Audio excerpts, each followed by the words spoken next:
Novák, ste povýšení. Šéfe, ale prečo práve Novák? Veď on má najhoršie výsledky a ešte k tomu nosí opasok bez dierok. Novák, je to pravda? Vy nosíte do práce opasok, ktorý nemá dierky? Jasné, šéfe, mám Redfear. Tak pohodlný opasok ako tento ste ešte nevideli.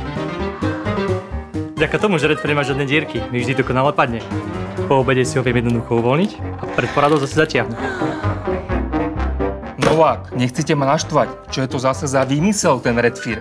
Zase nejaká volovina, ako keď ste na deň zeme prišli prezlečení ako strom?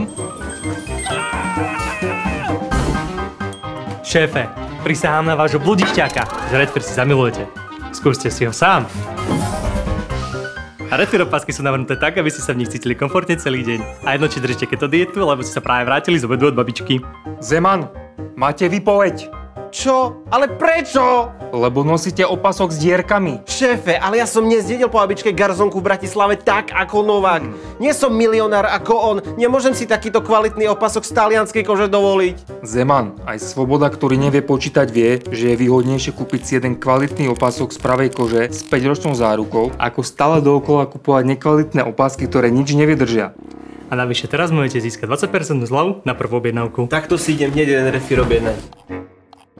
Šéfe, vedeli ste, že viac ako 1000 ľudí dalo Redfearu 5-hviezdičkové hodnotenie?